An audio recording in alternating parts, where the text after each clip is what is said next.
So the combat in Xenoblade Chronicles X Definitive Edition can be a lot. There are all these colors on the screen. It can be a bit overwhelming for somebody who's just started playing this, and you're seeing all of these button prompts and people are yelling out commands. You might not know what's going on. Now, I'm no expert, but I love this game, and I know a little bit of stuff, so I kind of wanted to put together a little beginner's guide to help somebody out who may be just starting and is having a little bit of trouble trying to grasp everything combat-wise this game has to offer, because it can be a lot. It is a lot to kind of figure out, and hopefully I can explain this in a way that will at least give you a grasp of the basics so that you can kind of understand what's going on. And I'll give you a few tips as well to hopefully make your life a little bit easier. And I also did a video covering just general tips about this game, so go check that out as well if you want to after this. But I thought combat just needed its own video because it can be a lot. It needs its own kind of focused attention. So let's talk about the combat in Xenoblade Chronicles X Definitive Edition.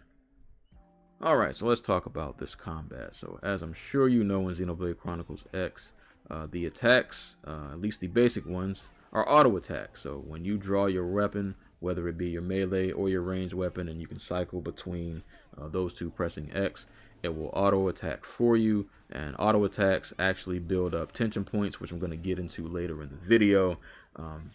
But yeah, so you auto attack, you don't have to worry about any crazy inputs. The most important things you'll be doing that you'll need to pay attention to while you're fighting are your positioning, using your arts, and triggering soul voices, all of which I'm going to try to get into in this video. But actually, the first thing I wanted to mention in terms of combat are appendages. So when you first approach an enemy, don't just run up and just start throwing hands. Cycle through the appendages. So when you target an enemy, you can target them with R, and then if you hold that and press Y or A, you can cycle through the enemy's appendages. Now, these are specific body parts that you can destroy or severely damage, and not only does knocking off an appendage do a nice chunk of damage, it can also get you some bonus loot after you've defeated the enemy, and it may even disable the enemy from doing certain attacks depending on what body part you knock off. So some enemies have really strong attacks that may be related to a certain body part. I think there's like an enemy, I don't know if I even have it on screen, but I think there's an enemy that has like some kind of cannon or something that they can shoot at you, and if you knock off that body part, they can't do that attack anymore. So pay attention to the appendages of the enemies. Cycle through those when you first approach. Knocking off appendages just makes fights easier. You'll be able to do a lot of damage. You might be able to trigger a stagger, or even better, a topple, which will let you basically get a lot of free hits in while the enemy can't really move for a certain amount of time. So definitely pay attention to the appendages. It's a good strategy to use when you're fighting certain enemies. Not every enemy has appendages to knock off, but if they do have them, just make sure that's a thing that you pay attention to. And positioning is also very important in this game. So you're going to notice right above your art palette, and that is the palette at the bottom with all the colors where you're cycling through, picking all your cool special moves. Right above that on the right side, you can see your positioning, and it's going to either say front, side, or back. And this is important because certain arts that you have can have bonus effects based on your positioning. So for me, in my current build, I have one of my arts, one of my melee arts, can boost tension points if I attack from the front. So positioning is important because I want that bonus effect. And you'll have other arts that will have bonus effects too. It might, maybe deal more damage from the side, deal more damage from the back, whatever the case may be. But make sure you're aware of your positioning. So move around while you're fighting. Don't just stay in one spot. You can move around. You can even jump to get around quicker. But yeah, positioning definitely matters during these fights. So make sure you're paying attention to that while you're moving around and fighting, because you want to be able to get those bonus effects. And speaking of bonus effects, you might be wondering what that little blue exclamation point is that pops up on your art sometimes. And the blue exclamation point is actually letting you know when you are currently in the correct position to trigger whatever bonus effect that art may have. So just going back to the example I just used, Like I said, one of my arts has bonus effects if I use it from the front.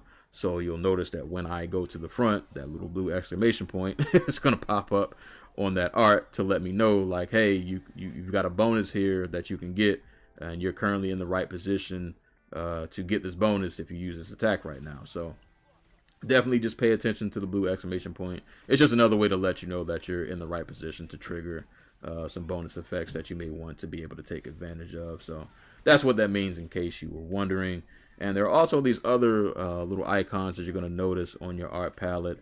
And these are like these little arrows and these other little weird icons that you might not know about. And I wondered about these for a while, and I had to go look it up to see what they meant. And then two of them I actually just kind of figured out on my own. But there's one of the icons, and I'll try to zoom in on the screen so that you can actually see it.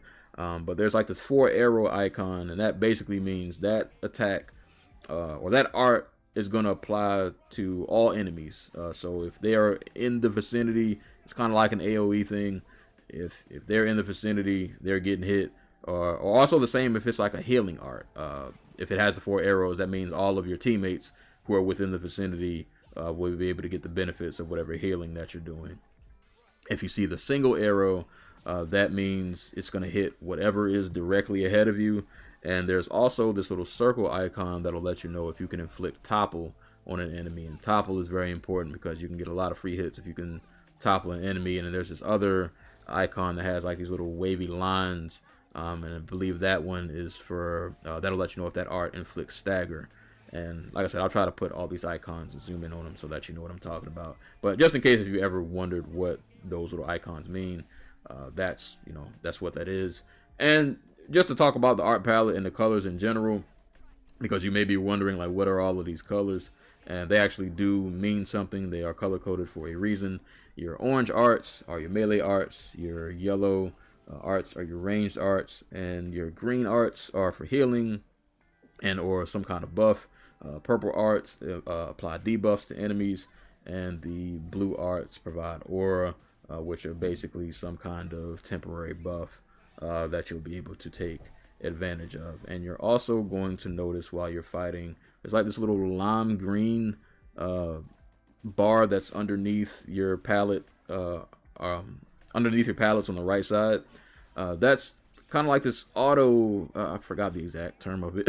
It's kind of like an auto recovery for your arts. So your arts operate on a cooldown, and you'll notice that once you use them, the art goes blank, and then you see that little circle going back around as the art is trying to charge back up. And you can press Y to pretty much automatically just use that art again.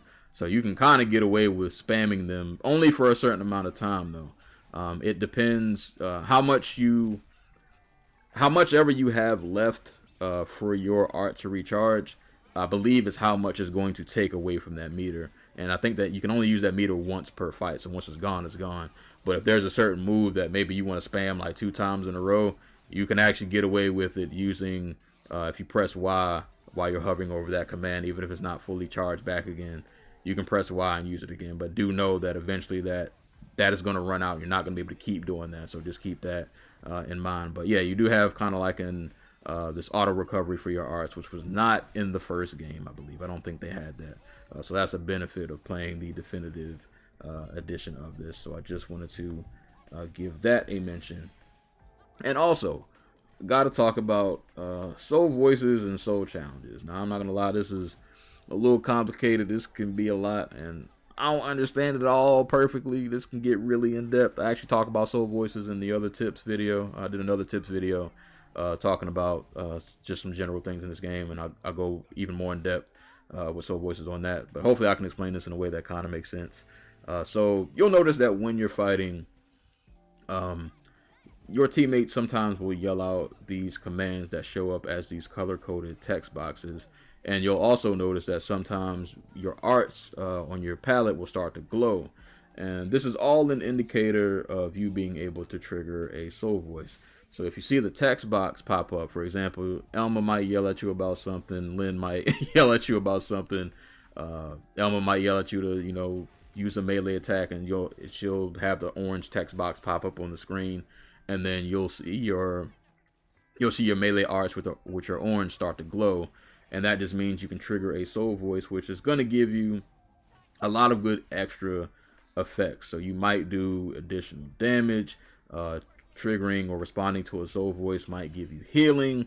They can do all kinds of cool things. Now, you may not, I'm not saying you got to respond to the soul voice every single time it pops up, but it is a good thing to respond to, because sometimes they can come in clutch, especially if you're in a fight where you might be in you might be close to losing, and responding to that soul voice or answering that soul voice might give you just enough healing to keep you going and get you through, or might help you, it might help you deal that last big chunk of damage that you need to be able to end the fight.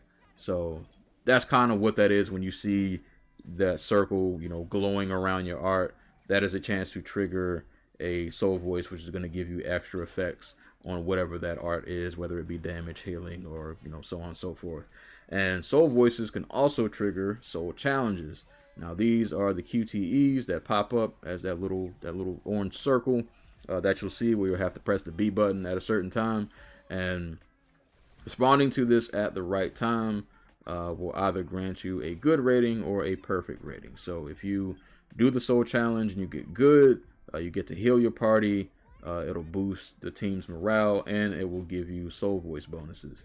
Now, if you get a perfect, it does all of the above, what I just stated, and you get extra TP, which we will mention pretty much right after this section, because TP is very important.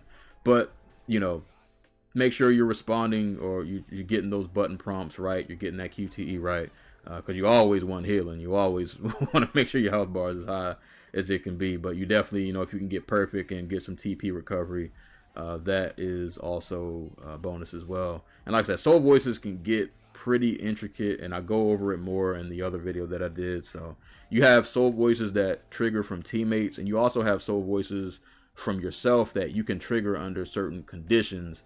And there's a whole menu for that. I go over that in the other video, because like I said, soul voices get kind of complicated. But that's kind of just a basic understanding of what soul voices are and what that little QTE is. So when you see that pop up on the screen, now you kind of know what it's referring to. But going back to morale real quick, definitely wanted to mention this. The little orange bar that's underneath your art palette on the left side, that indicates your morale, and the higher your morale is, which you can raise, like I said, by doing these the soul challenges, it increases your chance of being able to activate a soul voice.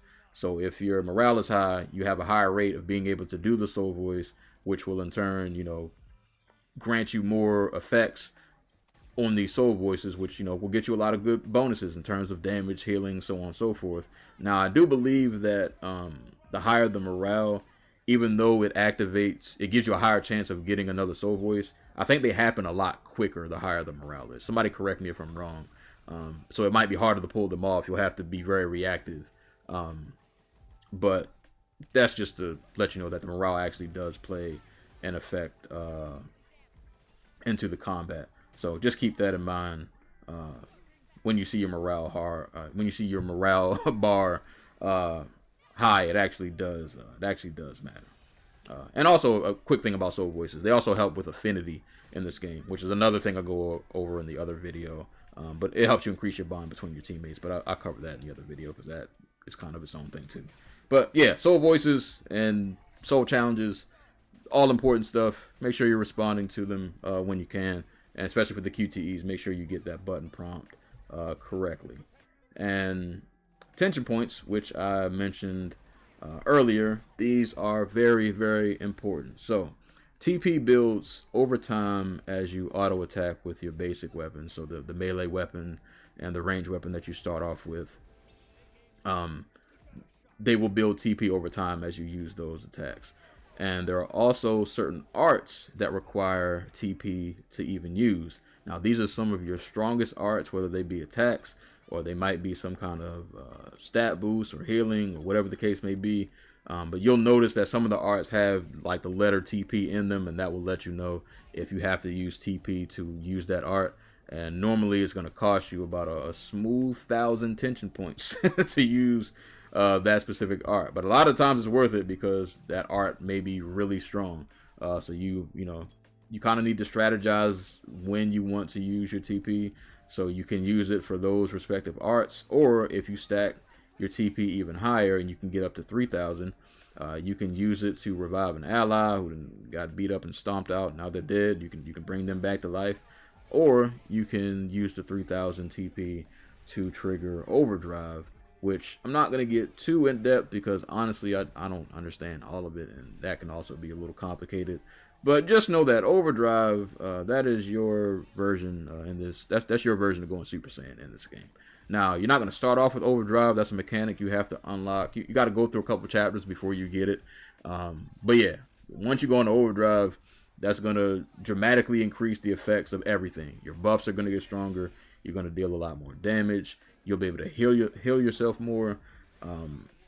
Overdrive is great. When you see that little gear icon in the middle of your palette start glowing and circling around, activate that Overdrive. You can do some heavy damage. You may be able to end a fight really quick. So yeah, and give yourself some healing if you need that as well. So definitely make sure that you are activating that Overdrive when you are able to. And another battle tip that I want to mention in this game are the battle commands. At any time while you're fighting, you can press the plus button and give commands to your entire party or individual characters. So if you see one of the homies that got 3,000 TP and they haven't gone into Overdrive, you can tell them, hey, go into Overdrive. Or you can command them to concentrate fire. Or you can command them to board their scale or leave their scale if you have the scales available. So pay attention to those. I'm not going to lie, I don't use them probably as much as I should. But if you want to command your party to do certain things, that is an option that you have as well. Also on that same menu, you can use items to heal yourself, and I think they also have items that boost your TP as well, so pay attention to that. And you can also command your party to run away and disengage, which brings me to my final point about the combat in this game. Sometimes you might be in over your head. Sometimes you might run up on an enemy you think is sweet, and they might punch you in the mouth, and now your health bar is in shambles. And I'm letting you know right now, listen, it's okay to run in this game. It is okay to tuck tail and get out of there. You don't lose anything by dying in this game. But also, just sometimes it's easier to just run. You might have to leave, regroup, re-strategize, go figure out a new build, or the bully just punch you in the mouth too hard and you run home from school and you just want to live the fight another day. It's okay. It's okay to run away in this game. You can, at any time during the fight, press B, put your weapon away, and just run.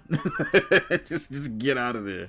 It might hurt your pride, but I promise you, sometimes it is the best option. Do not be afraid to run away in case you need to. Just live the fight another day, man. You'll be all right. You'll be all right. But those are kind of like the basics of the combat. Hopefully some of that made sense. Hopefully I've helped at least one person. Hopefully I've explained this in a way that will have you at least a little bit more confident in terms of the combat. So let me know how you're feeling in the comment section. If you need any more explanations, like I said, I'm not an expert in this game, but I know a little bit about a little bit, so I can try to help you out. I can research some things, maybe if you got any additional questions. But yeah, make sure you check out my other video going over the other general tips about Xenoblade Chronicles X Definitive Edition, because there were some topics I couldn't cover everything in one video, and like I said, combat just kind of deserved its own section. So yeah, make sure you check out that video as well. And if you have any other thoughts or questions about the combat, hopefully I can answer them. Or if you know that I missed something, you want to explain it in the comments, and you're a pro out here, feel free also to drop your knowledge in the comment section. Because I couldn't cover everything, because like I said, this game is a lot. There's a lot of mechanics. There's a lot happening, and I can't cover everything. But yeah, that's all I have for today's video. My name is Serial Sensei. Y'all stay safe. Y'all stay hydrated, and I will catch you on the next one.